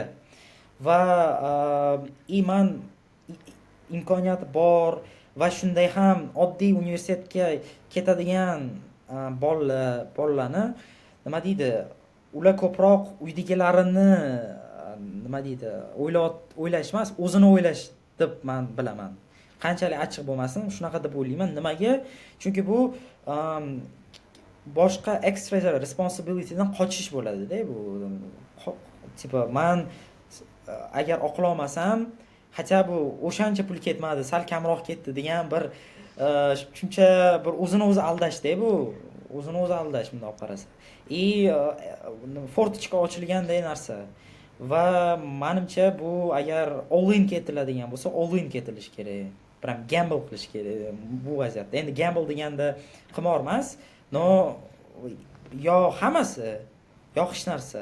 Qolgan bor kuch bilan harakat qilish kerak demoqchisizda. Bor kuch. Men masalan uydagilarim finansiy tomondan ishlab, meni shunchalik hamma narsam to'lab berishyapti. Men bor kuchim bilan harakat qilaman. Ertaga xudo xolasa, Xudoyim yaxshi to'g'ri yo'l ko'rsatadi. Men shunga ishonaman. Uydagilarim shu ishga ishonishadi va 4 yildan keyin, bir 10 yildan keyin gaplashamiz hali xudo xolasa. Qanday bo'ladi? Xudo xolasa. Va pullarga kiraylik. Pul masalasiga, pul masalasi. Bu mana bunaqa narsa, pul masalasida bu yoqda hamma narsa reklama. Даже avtobuslarda ham reklama. Va har doim nimadir olgim kelaveradi. Masalan, mana shunaqa odam olgisi kelaveradi-da, shunda qaraydi, "Voy, marmelad bor ekan" deb qolishi mumkin. Men o'zim marmelad shirinligi ko'p yemayman. No, masalan deyman, yoki shunda o'tib ketayotgan paytida, "Voy, nima bilmadim, chixol bor ekan" yoki "Bugun mandarin 2 kilo oliy" deb qolish, masalan, mana shunaqa bor-da. Qarabsizki, уже bir 50 funt lishning ketib qoldi уже bitta nimadan, bitta grosheridan. Va bu meni кейsim emas. Men mana shu narsani avoid qilish uchun nima qilaman? Bu yoqda magazinlar juda ham katta. Bitta masalan sut olish uchun 100 ta keraksiz narsalarni siz aylanib o'tishingiz kerak. Agar sizda chotki spisak bo'lmasa, siz уже o'sha narsalarni bir уже korzinkaga solishingiz ham mumkin-da. Shuning uchun men qanaqa qilaman? Любой magazinni, men boradigan magazinni onlayn veb-sayti bor va men nima kerakligini o'sha onlayn veb-saytda hammasini nomini qanchalik qilib turib tanlab olaman. O'shani skrinshot qilib saqlanib qilaman va nima kerakligini tanlab olib, man uyda expect qilgan masalan 27 funt bo'lsa, u yoqqa borsam 27 funt chiqadi. Mana shunaqa Zo'r strategiya. o'zimga nima qo'yganman. Shtobi ertaga ko'proq pul ketmasligi uchun. Va bir oyda уже har oy почти bir xil расход chiqadi. Mana boshqa sverstniklarga qaraganimda, mana boshqa o'rtoqlarimga qaraganda eng bir maqtanish bo'ladimi, bilmadim qanaqa bu. Eng kam pul ishlatadigan o'zi man desam bo'ladi-da. To'g'ri, men masalan Yevropaga bormagandirman. Chunki Yevropa vizasi ham kamida bir $200 ketadi-da, u yoq bu yoq bo'lib hammasi. Balki shunaqa qilmagandirman, vaqti bo'lar. Lekin shunga yarasha boshqa narsada откazать qilmayman. Masalan, o'sha go'sht yeyman, даже kerak bo'lsa menda nima bor, plan bor, чтобы nima har kuni har bitta yeganimda shuncha kaloriya, shuncha protein hammasi hisoblab, shunda ham ekonom ham bo'ladi, ham odam sog'lom ham bo'ladi, yashashga osonroqda, qanaqadir planirованный. Notion degan app bor. O'shanga hamma narsani yozaman. Bugun yeganimni hammasini nima qilaman. Masalan, o'qib berishim mumkin, telefonimda yozilgan. Okay. Masalan, oxirgisi 17-may, bugun nechi? Bugun 19, kechani yozmayman. Yakshanba kun cheat day. 1 tablespoon of peanut butter, 1 scoop of protein, 90 gram of oat. Nima bor-u? Herkules deydi bizada o'sha. Kasha. 300 millilitr sut, bitta banan, 4 litr suv, 15 gram kreatin, 350 gram tovuq, qovurilgan 260 gram ovoshi, 160 gram ris, 80 gram tofu va 30 gram pomidor. Mana hammasi gramlab yoziladi, чтобы hamma narsa ham ekonom bo'lish uchun, ham keyin track qilish uchun. Vaqt ham kam ketadi, to'pa. Okay. Maslahatim track qiling. Hamma narsa, yegan narsangizni track qiling degan bo'lardi mana shu bizdan eshitayotgan zritellarga. Zo'r narsa aytdingiz. Zo'r narsa aytdingiz. Bu narsani qilish kerak. Tartibsiz bo'lsa, o'sha bu time managementga ham ketadi-da. Do'konda bilmasdan 4 soat qolib ketsa, qarasa yorug'da kirgan, qorong'ida chiqib yotdi-da. Mana shunaqa. Okay. Shunda taxminan ijara xarajatlarimiz, oziq-ovqat xarajatlarimiz on average aytaylik, ya'niki ChatGPTda bor. Men prosta anaqa real case bilan bolalar eshitishini xohlayapman-da. ChatGPT juda noto'g'ri pricelarni aytadi, chunki men o'zim nima qilganman, solishtirganman.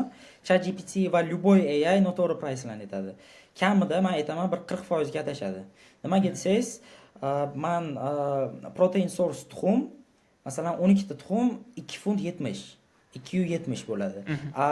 ChatGPTda masalan men ko'rganimda 1,5 funt deyish mumkin. Bu уже qancha? Почти 2 barobar qiladi. 1:1da, bundoq qarasa. Agar bir haftani oladigan bo'lsak, в среднем groceryga bir 30-35 funt ketadi. 35 deylik, 35 funt ketadi. 35 funt. Rentga bir haftasiga men arzonroq student accommodation olganman, 99 funt. Nima bor? Masalan, bir xil zo'r accommodationlar bor. Ular masalan 250 funtdan bo'lish mumkin. Har xilda bu yoqda ko'p. Meniki 99 funtlik. Uni ichiga meni bitta xonam bo'ladi. Men o'tirgan bitta xona. Biza flat bo'ladi. Kvartira emasda flat bo'ladi. Unda 4 ta bir xil xona, bitta oshxona va общая zona, ikkita hojatxona, dush. Shunaqa. Okay, shunda hafta bayi hisoblasa, bu yoq transportga Oyster kart ol. Yo'q, transport Oyster kart Londonda. Bu yoqda nima olsa bo'ladi? Tipa подпискали olsa bo'ladi. Men olmaganman, chunki universitetimiz относительно yaqin. Men agar tezroq yursam, bir 17-18 minutda peshqon borib qo'yaman, 20 minut. Masalan, universitet mas agar deylik sentrga boradigan bo'lsam ham 40 minut peshqon yursam, shunda 1 soat bo'lib yuriy, peshqon boraman. Agar nima transportda ishlaydigan bo'lsam, 5 funt chop ketdi.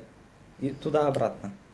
Okay, unda hozir men average ga Shuning uchun men ishlatmayman, public transport ishlatmayman. Только peshkom. Okay. Zo'r. Endi yaqin ekan. Manda sal uzoqroq edi. Okay. 600-800 funt deb olsak bir oyga to'g'ri bo'ladimi? Okay. Per week 99 per weekda, to'g'rimi? Ha, 4 hafta bo'lsa, Hafta bayağı solgan. Ha, 396 funt va uni ustiga 30 dan 100 bo'lsa, yo'q, ja uncha emas, где-то 500 ketadi-da. Agar tripga chiqiladigan bo'lsa, u joyga boriladigan bo'lsa, balki ko'proq ketar. Masalan, men Manchester City Real Madridga borgandim fevralda. Etihadga. Unda 63 funtga zo'rg'a bilet oldim. Akam yordam berdi. Mana shu Birminghamda o'qiydigan akam yordam berdi. Borib kelish, u yoqdagi ovqat yeyishlar общий где-то bir 100 funtcha расход bo'ldi. 100 funt deylik-da. Shunaqa. Bu bilet hammasi ichida. Bo'ldi, tushunarli. Значит, bir 600 deb olsak, xudo xohlasa 600 ga to'g'rilasa bo'ladi. Shunaqa. Bemalol. Okay. Xo'p, asosiy moliyaviy o'qish haqida, argumentlar haqida men sizdan so'rab oldim. Ha. Bu endi ozgina endi achinish emas, endi misol uchun biz musulmonmiz, achinmaymiz, lekin baribir menda ham bor, balkim sizda ham bordir deb so'rayotgan joyim, ya'niki qayta 10 yoki 11-sinf bo'lganingizda nimani boshqacha qilgan bo'lardingiz? Xo'p, agar oldinroq qaytadigan bo'lsam, menimcha ingliz tilini vaqtliroq o'rganishni boshlardim. Aytganimdek, men 9-sinfdan olib qarasa, bir seriozniy o'qish boshlaganman-da, prям o'qib, haqiqatan men o'qish degan nazarga tutilganda. Bir yilda masalan necha 7,5 IELTS u yomon emas-da, endi olib qarasa. No, baribir ham undan ham vaqtliroq harakat qilardim. No atak 10-sinfdan buyog'ida nima deydi, men qanchalik seriozniligini bunchalik tushunib yetmaganman. O'ylaganman, menda IELTS bor, SAT bor, extracurricular u yoq bu yoq bor, maktab prezidenti bo'lganman deganman. Уже нормальный bir qayoqda 20 tadan bittasi kelib qolar deb degan bir nima tushuncha bo'lganda. No, aslida unaqa emas. Men unchalik nima deydi, menga hech kim aytmagan-ham, tipo, "Oy, sen nima deydi, sen слишком o'zingni nima deydi, уверенsan, чересчур o'zingga самоуверенныйsan, unaqa emas. Harakatingni ko'proq qil" deyishmagan. Va ikkinchisi bu ko'p narsani men nomiga qilganman. Tipo extracurricularni nomiga qilganman. Aslida unaqa emas. Men nomiga emas, qiziqqan narsamni haqiqatdan pursue qilardim. Bu universitet uchun emas, prosta o'zim uchun, prosta nima yoqtirganim uchun, mazza qilganim uchun. Bu masalan tarix bilan связанный bo'lishi mumkindir yoki politika bilan chained related bo'lishi mumkin. Har xil. Mana shu narsa ko'proq qiziqishimga e'tibor bergan bo'lardim deyman. No, yaxshi 11-sinf boshrog'ida prezident bo'lib elected bo'lganman, o'shandan hayotim sal qizg'iroq bo'lgan, bir qanaqadir responsibility, odamlar bilan kelishish, komandam bo'lgan va ham o'rtoqlarim, ham komandam va juda ham prям zo'r vaqtlar bo'lgan. Shunaqa. Yo'nalish tanlashda, yo'nalish tanlashda qanaqa qilib qildingiz? Masalan, juda ko'p bolalarda, ya'niki maktabda, не только siyosiyda, o'sha hammasida kim bo'lishini aniqlab olish qiyin-da. Sizga kimdir mana bo'lasan dedimi yoki o'zingiz aniqladingizmi? Aniqlash uchun nimalar qildingiz? Xo'p, men sizga aytaman va bilmadim, balki bir xil bilmas. No, men bir xil universitetlarga nima deydi, politika, political science emas, psixologiya yo'nalishi bilan topshirganman. Va nimaga? Chunki men kim bo'lmoqchiligimni bilmaganman. Nimaga desa, nimaga men kim bo'lganimni bilmaganman? Chunki men qilib ko'rmaganman. Nima qilib ko'rmaganman? Aytganimdek, boya 2 minut oldin aytdim-ku, что men o'zim yoqtirgan narsamni qilib ko'rardim. Lekin men qilmaganman. Agar qilganimda balki nimaga qiziqishimni bilarman, bilgan bo'larman va osonroq qanaqadir tanlash bo'lardi. Va maslahatim nima? nima qilmoqchi bo'lsangiz ham qilib ko'ring. Tipa Aha. qilib ko'ring. Sizdan nima ketdi? Nima deydi? Nima ketdi? Qilib ko'ring, bo'ldi. Shu. Возможность esa bor. Aha. Lowga qanaqa kelib qoldingiz? Lowga qanaqa to'xtadingiz? Xo'p, law o'zi bundoq qarasam, mana adam ham o'zi yurist-da. Aha. Va ulardan ko'rganman, ishlariga borib ko'rganman va o'zi chunchan bo'lgan. Va Suits degan serial ham ko'rganman, qarasam, вообще такой yuristlar yaxshi. Ну, конечно, bu основной причина bo'lmagan, chunki baribir odam biladi bu serial, kino, baribir kino. Bu hamma narsa 100 barobar bo'rtirilgan. И men nimani bilganman? Yurist bu birinchi stupen political life ga. Masalan, agar yurist bo'lib turib, keyin politikaga tortilib ketilish nimasi imkoniyati ham bor-da, o'zimda qarasa. Ko'pincha o'zi politiklar mana shunaqa yuridikini bitirib, ozgina yurisprudensiyani praktis qilib turib, keyin politikaga kirib ketadi. Deylik, masalan, hozirgi premyer ministr Angliyaning UK ning premyer ministri Keir Starmer o'zi prokuror bo'lgan, gen prokuror bo'lgan Angliyani. Keyin nimadir bo'lib Labour partiyaga qo'shilib, hozir endi premyer ministr. Va mashi nimada bo'lgan, Mindda bo'lgan va undan ham tashqari o'zi yuridik sohaga qiziqaman, tarixga ham qiziqaman. Mana shunaqa spor, debatlar prям my thing. Prям eng yaxshi ko'rgan narsalarimdan biri prям debati. Shunaqa. Debat ozgina tushuntirib bersangiz, ya'niki imina. Debat bu for your information deydi, FYI. Debat bu ikkita komanda qaysidir savol, mavzu o'rtaga qo'yiladi. Masalan, deylik, United Kingdom European Uniondan chiqish kerakmi, yo'qmi? Va bu yerda ikkita Brexitda ikkita tomon bor. Bitta tomon aytadi, yo'q, biza qolishimiz kerak va o'zini argumentlarini beradi. Ikkinchi tomon, yo'q, biza chiqishimiz kerak, argumentlarini beradi. Va mana shu argumentlarni eshitib turib, masalan, haqiqatdan demokratik instituti ishlagan davlatda, masalan, biza ko'rsak bo'ladi, bular hal qilishdiki, что Brexit kerak va United Kingdom European Uniondan chiqdi. Bu mana juda ham восхищать qiladigan, fascinate qiladigan narsa bu shu. Что haqiqatdan institutlar ishlaydi.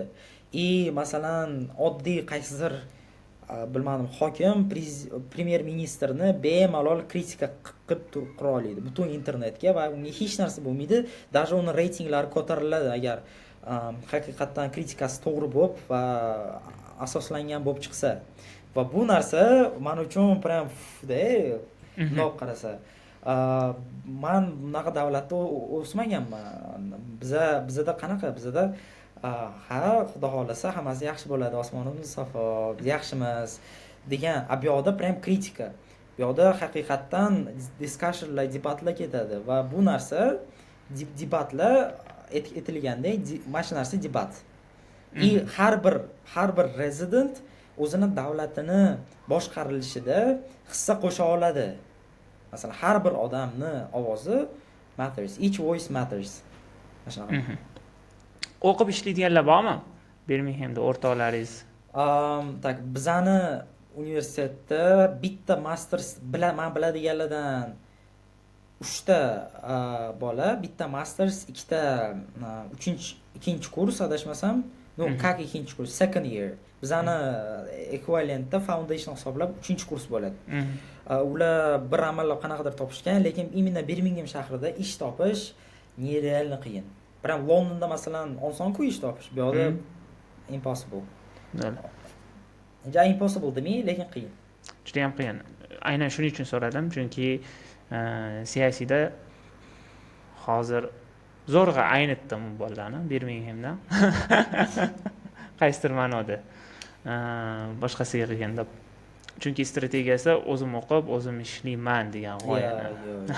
U narsa вообще, u narsa eng noto'g'ri u birinchidan umrbarbod bo'ladi 4 yil, ikkinchidan pul sarflanadi va uchinchidan bir normalniy bir o'qib ham bo'lmaydi-da. Bu Shunaqa. yoqda masalan ish topilgan taqdirda ham o'qish qolib ketib qoladi. Masalan, bu yoqda ish topsa bo'ladi, masalan, elektr bayk olib turib, dastavka qilsa bo'ladi, no birinchidan sog'liq ketadi. Undan ko'ra o'zimiz Westminsterda o'qiganim ancha yaxshiroq, prям ancha. Men prям bilmadim qanchalik to'g'ri, lekin meni fikrimcha, именно Westminsterni o'qitiladigan именно materiali va bizani materialimiz juda ham o'xshash va qaysidir ma'noda bir xil desa ham bo'ladi. Hamma universitetda material почти bir xil. Normal universitetda. Harvardda ham, boshqasida ham, hamma joyda почти bir xil. Da. Ana kuni material 100% bir xil. Farq bitta. Ya'niki moderator, ya'niki ular ko'pincha o'qituvchi demaydi, anaqa akademik departamentda moderator deydi.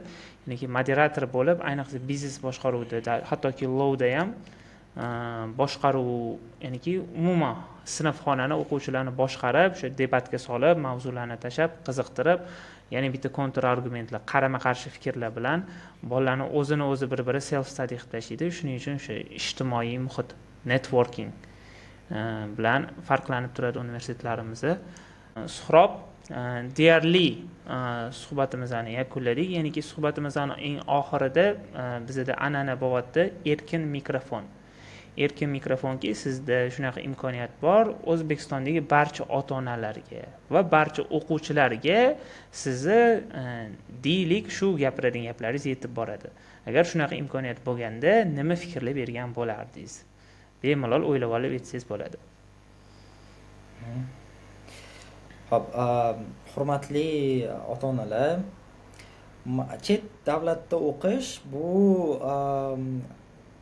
to'g'ri prestij, to'g'ri chet davlatda o'qish bu krutoylik deyiladi, bilmadim, pride, bir g'urur, ha. Lekin bu nima deydi, bu kichkina qism. O'zi chet davlatda o'qish birinchi o'rinda bu katta mas'uliyat va katta risk. Siz bolangizni u 3000-5000 kilometr uzoq davlatga jo'natyapsiz va Xudoga omonat bo'ladi-da farzandingiz. Va agar nima deydi, shu riskni, shu mas'uliyatni qabul qilinadigan bo'lsa, o'shanda jo'natish kerak. O'shanda jo'natsa stoyid. Va chet davlatda o'qish bu birinchi o'rinda menimcha bu eng katta mas'uliyat va gamble aytilganda bu Tavakkal. Xudo biladi nima bo'ladi, tavakkal, ha, tavakkal. Shuning uchun agar chet davlatda o'qitmoqchi bo'lsangiz, o'qiting, juda ham men qo'limdan kelgancha yordam beraman va direktga ham yozib turishadi, javob beraman qo'limdan kelgancha va asosiysi ishoning farzandingizga. Agar farzandingizga ishonsangiz, farzandingiz bu narsani his qiladi. Agar даже 100% men senga ishonaman deb har kun aytib turmasa ham, lekin shunaqa ishonsangiz, o farzand buni sezadi. Men masalan sezaman. Men 100% sezaman. Ota-onam va hamma qarindoshlarim menga ishonadi va bu menga qanaqadir mas'uliyat va ishonch beradi. Ishonch beradi. Kuch beradi. Ha, men hozir masalan ozgina hammada bo'lib turadi. Ha, ozgina yana bugun bormasamchi, bugun qilmasamchi, ertaga bo'lib qolar degan momentda shundoq sразу miyaga keladi-da, voy, men hozir agar mana shu narsani qoldirsam, men ota-onamni xiyonat qilgan bo'laman degan bir mindset bor. Va bu narsa juda kuchli, bilmadim, balki odam sezmasligi mumkin. Men oldin tushunmasdim, lekin bu haqiqatan to'g'ri narsa. Va men 100% uverman, siz farzandingizni sog'inasiz, juda ham sog'inasiz va men uydagilarim ham va men ham ularni juda ham sog'inaman va shu narsani agar accept qilmoqchi bo'lsangiz, qabul qilmoqchi bo'lsangiz, o'shandagina jo'nating va aytganimdek ishonch. Endi qadrli nima o'quvchilar, bolalar, balki qizlar, endi bilmadim, no shunaqa. Sizlarga nima sovet, advice, bu o'zingizlarga agar 100% ishonsanglar, o'zingizlar shu narsani Xudo xohlasa doim nima barakat beradi. Men harakatimni qilib bersam, eploliyman degan mindset bo'lsa, o'shanda bosish kerak. Agar bunaqa ishonch bo'lmasa, bu nima deydi? O'zbekistonda qolish bu yutqizish emas. Bu prosta O'zbekistonda uydagilarni yonida qolish va boshqa yo'lni tanlash. Bu yutqizishga hisoblanmaydi. Bu chet davlatda o'qish, bu dunyoni prezidenti yoki u oliy bo'lib qolish emas, unaqa emas. Va ikkinchisi, bu mas'uliyat qabul qilinayotganda har bir ting, har bir sent bu mamlakatga tushayotgan mas'uliyat. Uchinchisi, bu oldindan o'qib, oldindan tayyorlanib keyin keling. Bu yerga kelib turib hamma sizga serebrenniy nimada olib kelib tayyor qilib bermaydi va shok bo'lasiz. Aniq 100% tushkunlikka odam tushib qoladi. Shundoq samolyotdan tushgani bilan qilib nafas oladi. Birinchi emotsiya, voy, Angliyaga keldim, Londonga keldim bo'ladi. Ikkinchisi, endi nima qilaman degan bo'ladi. Chunki hech kim sizga hech narsa o'rgatmaydi. Uydagilar ham nima qiladi? Uydagilar sizga pul berish mumkin, duo qilishlari mumkin, bo'ldi. Chunki ular ham katta ehtimol bilan bo'lishmagan, katta ehtimol bilan bilishmaydi va hamma qolgani o'zingizdan. Qandoq siz o'zingiz figure out qilsangiz, shundoq sizning hayotingiz osonlashadi. Mana bu practical bo'ldi. Menimcha shu. Rahmat kattakon, Suhrob. So'z yakunida biz an'ana qildik, ya'niki har bir podkastning maqsadi bitta. Buni men takrorlab aytaman. Ko'p do'stlarim, ya'niki meni tengdoshlarim biz ham o'qirdik, agar bizga aytishganda, biz ham qilardik, agar bizga o'rgatishganda degan ingliz tilida blame excuse deymiz, ya'niki bahona qilishadi. Podkastlardan maqsad bitta, siz boshqa bahona topishingiz kerak, yo o'rningizdan chamadonni ko'tarib turib gazini bosishingiz kerak. Ya'niki bu gal sal qo'polroq qilib aytdik, ya'niki hamma tushundi. Hamma tushundi. Qo'polroq qilib aytdik. Qisqaroq qilish uchun shuna qo'polroq chiqardim. Ya'niki endi ko'rdingiz, nima qilishni bilasiz, qanaqa qilishni bilasiz, taassurotlarga ega bo'ldingiz. Ko'p qo'rquvlaringizga, savollaringizga Suhrob aytib berdilar. Ya'niki umuman olganda odam qilgan ish odam qiladi. Xohlayapsizmi? Mas'uliyat bilan to'liq kiring. Menga eng yoqqan qismi, ya'niki all in yoqdi juda ham. Ya'niki full, ya'niki o'xshamay qolsa если что degan variant bilan qilar ekansiz, aniq o'xshamay qoladi. Shunaqa. Men so'ramasimdan o'zim yordam beraman devordilar. Bu podkastni ko'ruvchilarga endi o'zingiz aytib bo'lganingiz uchun bitta mini konkurscha e'lon qilsak, ya'niki Angliyaga qiziqadiganlarga, ishoning, siyosiyni o'zidan adashmasam 14 ta 15 ta bola Angliyaga boradi. Bitta konkurs qilsak, rozi bo'lsangiz, hozir xayolimga keldi. Sohangizdan kelib chiqib, tarixdan kelib chiqib, umuman istalgan turdagi savollar berishsa, chunki bilasiz, sizni sohangizda ayniqsa savol berish san'at hisoblanadi. Ya'ni yuridik sohada insondan biron bir narsani bilib olish uchun to'g'ridan to'g'ri so'ramaydi-da, aylantirib o'zini javobini topib oladi. Savol saviyasi deymiz, savolli sifati deymiz. Shuning uchun bizani ko'radigan o'quvchilarga bitta konkurs e'lon qilsak, eng chiroyli, eng qiziqarli, eng sizga yoqadigan va zo'r savol berdi, mana shu haqida gapirgan bo'lardim yoki degan savolli egasini bu yil, mana 2025-yil kuzda boradigan o'quvchini vaqtingiz to'g'ri kelsa inobatga olamiz. O'zingiz Londonda, ya'niki Heathrowga tushsa agar Heathrowga, Lutonga tushsa agar Lutonga, endi Heathrowga tushadi O'zbekistondan baribir. O'sha aeroportda kutib olib bersangiz. Universitetigacha, misol uchun, soprovojдение qilib berasiz bonusga. Voy, men undan ham ko'proq aytaman. Birga boramiz Toshkentdan, xudo xolasa Toshkentdan Angliyaga, Londonga birga boramiz. Wow, okey, bo'l, unda billa polni o'sha hammasi. Chunki men ham Londonga borishim kerak-ku, to'g'rimi? Baribir Birmingemga qanaqadir borishim kerak-ku, to'g'rimi? No, endi vaziyatga qarab, to'g'ri aytganingiz. Balki men alikar vaqtliroq borib qolsam, balki nima bo'lar? Bu vaziyatga qarab, yoqdi, konkurs zo'r. No, ya'niki soddalashtirib yana bitta aytib ketamiz.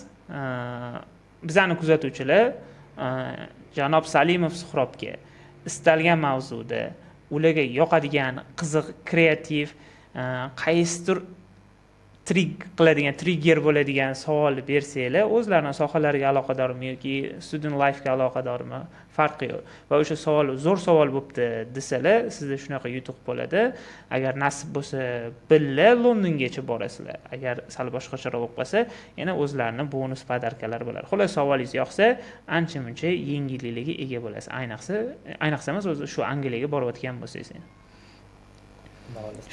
Keyin yana so'ramoqchi bo'lgan narsam, qo'rquv deyildi-ku, oxiriga aytib o'taylik. Boya qo'rquv bo'ladi desangiz, qo'rquv har doim bo'ladi.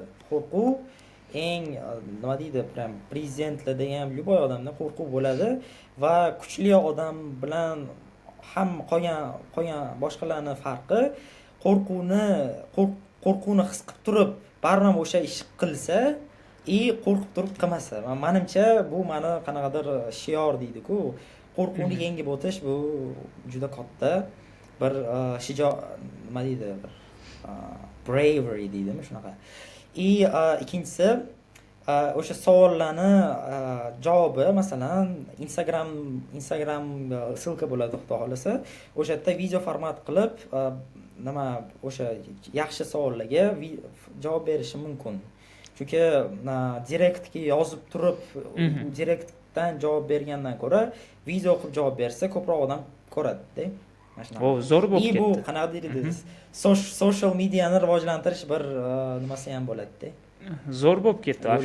Upgrade qilib berdingiz, misol uchun. Men kutmovdim. Ya'niki savollarga video formatda, zo'r savollarga o'zingizning shaxsiy blogingizda yoki biznikida ham misol uchun javob qilib chiqarib berishingizga rozi bo'lganingiz zo'r bo'ldi. Rahmat. Yaxshi savollar. Nimaga desangiz, chunki o'sha direct message ga yozishadi, shunaqa bir mesajlarni odam javob bergisi kelmaydi. Qo'pol bo'lsa ham aytaman, shunda Google ga kirsa, hozirgi dunyoda вообще ChatGPT bor, o'shanga shunda yozsa, shunda prям mendan zo'r javob beradigan narsani mendan so'rashadi-da, masalan, bu bu unaqa savollarga odam javob bergisi kelmaydi, to'g'risi. No, agar yaxshi savol bo'lsa, prям aytganingizdek savol berish san'ati bo'lsa, why not? Qachon tanlanadi savollar? Deadline qachon? Deadline hozir endi hammada busy, bu YouTube ga qo'yiladi. 2 oy beraylik. L oxirigacha beraylik. Unda avgustda xudo xolasa o'sha selection qilib aytib qo'yamiz. Yana bitta narsa bor. Bizani O'zbekistonda juda ham ko'p odamlar faqat qanaqadir yomonlash. Faqat unaqamiz yaxshi emas, bunaqamiz yomon. Faqat yildan yilga, kundan kunga yomonlashib ketyapmiz. Любой mavzu, ekonomika bo'ladimi, politika bo'ladimi, любой narsada faqat negativ. Lekin men ham bir o'shalarni bir qatorida bo'lmasam ham, lekin menda ham mana shunaqa xayollar bor edi. Bu yoqqa kelib turib, men bildimki, что O'zbekiston aslida ancha rivojlanyapti. Juda ham hamma sohada. Education masalasida ham, el-yurt umidi juda ham, menimcha, bu hali bir 10 yildan keyin shunaqa rezultat ko'rsatadi. El-yurt umidi, mana bu yoqda proyektlar bor, metro qancha qurildi, masalan, SSRda qurildi. Ana endi o'zimiz, masalan, nadzemniy metro quryapmiz. Bu, masalan, bir level. Qozog'istonda 2013-yildan beri Astonada 13 kilometrlik metro qurish olmayapti. Biza уже ham высокоскоростной Xiva, Toshkent, Samarqandmi, Buxoromi shunaqa liniyalar qurilyapti, metro qurilyapti. Yildan yilga odamlar nima deydi, hamma любой soha rivojlanyapti. Deylik, restoranlar endi bu uncha yaxshi primer bo'lmadi-ku, no уже oldin unaqa vaziyatlar bo'lmagan-da, unaqa imkoniyatlar bo'lmagan. Chetda o'qishchi. Siz 2015-yilda chetda o'qishdasiz, siz eng nima deydi, bir kichkina, bir kam odamlardan bo'lgansiz. Hozir bunday olib qarasa, minglab o'quvchilar ketyapti. Men ham buning ichidanman. Men uchun bu rivojlanish bo'lmasa nima bu? Конечно, keyingi yil biza qanaqadir Singapur, Amerika, Xitoy bo'lib qolmaymiz. No, rivojlanganimiz bu fakt bu. Buni biza shukr qilib, nabarot yanada rivojlantirib, yanada harakat qilish kerak-da, nolishdan ko'ra. Nolish hech narsaga olib kelmaydi. Siz nima deb o'ylaysiz bu fikrga? Men juda ham qo'shilaman. Restoranni past sanamayman, Suhrob. Restoranni juda ham past sanamayman. Nimaga? Men sizga bitta misol keltiraman. Bizani ko'radiganlar bo'lsa, ruscha kino bor, Kuryer degan.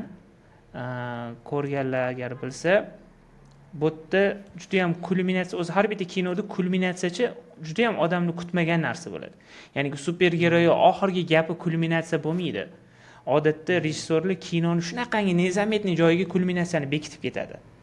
Chunki odamlar tushunamikin uni ichidigini deydi. Xullas, Kuryer degan kinoda bosh qahramon o'rtog'i turishadi mostda og'aynisidan so'raydi, bosh qahramon og'aynisidan so'raydi. "Sani orzuying bormi?" deydi. Og'aynisi bo'lsa, "Ha, bor orzuyim, katta orzuyim bor" deydi. "Nima?" desa, "Sanikidagi plashim bo'lishini xohlayman" deydi. Ana bola bundoq qaraydi-da, shundoq plash yechib, shundoq kiyg'izadi-da, yelkasiga bundoq qoqib, kattaroq orzu qilgan Alek deydi-da, ketadi. Endi Aleklar bo'lsa xafa bo'lib qolmanglar, prosta Alek deydi-da. Da, hamma Da, buni nima aytdim? Powerful message.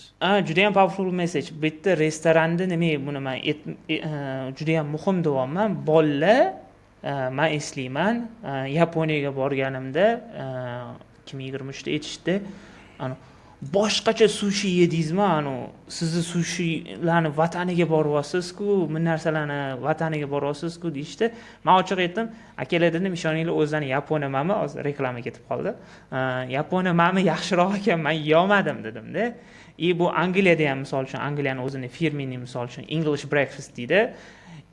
O'zimizning breakfast yaxshiroq-da. Ancha.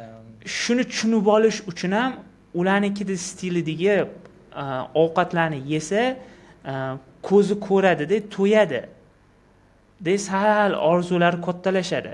Shart emas ekan menga English breakfast yoki men narsa English tea shart emas ekan, yoki Kostada o'tirib kofe ichishimmi, Londonga qarashimmi emotsiyasi sekundlarda yo'q bo'lib ketadi. Ispariyani bo'lib ketadi. Keyin reality shock etib ochilib qoladi. Xuddi shunaqa narsani bilish uchun ham keyinchi deb qo'ygan bo'ladi. So what deymiz-ku, essayda ham gaplashamiz. Shunga nima? Keyinchi, next. Shu narsalarni bilish uchun elementar oddiy kundalik hayotimizdagi narsalar juda ham muhim. Masalan, fast foodlar, mavzumizda fast foodlarni men o'sha ozgina harakat qilishsa, spokойно McDonald's bilan KFC'ni urushadi. Voy, McDonald's. Ishoning, bizani Evs, Oqtepa lavash, prям voy, ko'zga surtib yeyiladi. McDonald's KFC'ni yemadim, bir marta McDonald's yedim. Bo'lmaydi, umuman bo'lmaydi. Men aytaman, iltimos, Bakuda bitta yeganman, bu yoqda bitta yeganman, umuman bo'lmaydi. I'm telling you guys, no. Prям вообще. Bu boyagi temaga qaytamiz. Aytilgandek, pul bu maqsad bo'lmasligi kerak deyildi-ku. Masalan, boya aytdim-ku, $100,000, masalan, 10,000, $100,000 bu maqsad bo'lib qolish bu noto'g'ri dedim. To'g'ri, masalan, kimdirgadir, sanda $100,000 bormi yoki sen boy oilasidan kelgansan deb aytiladi. Men bu narsaga уже nima deydi, bilaman va shunaqa bo'lishi aniq. Baribir ham bu tushunadigan odamlarga aytaman, bu maqsad bo'lish kerak emas. Meni maqsadim masalan bir O'zbekistonga, bir vatanimga, bir jamiyatga bir foydam tegsin. Qaysidir ma'noda mana shu bo'ldi. Xudoni o'zi qolganini beradi. Nima? Masalan, bizani kunda hech kim och qolib ketishi qiyin masala. Agar harakat bo'lsa, даже hech qanaqa bilim bo'lmasa ham, hech narsa bo'lmasa, harakat bo'lsa, ko'chada qolmaydi hozirgi kunda. Xudoga shukr. Shunaqa. So'rab rahmat kattakon, kuningiz yaxshi o'tsin. Charchamang o'qishlar bilan. Imtihoningiz javoblari zo'r chiqqan, xudo xolasa. Xudo xolasa, Xudo xolasa. Charchamang, o'zingiz ehtiyot qiling.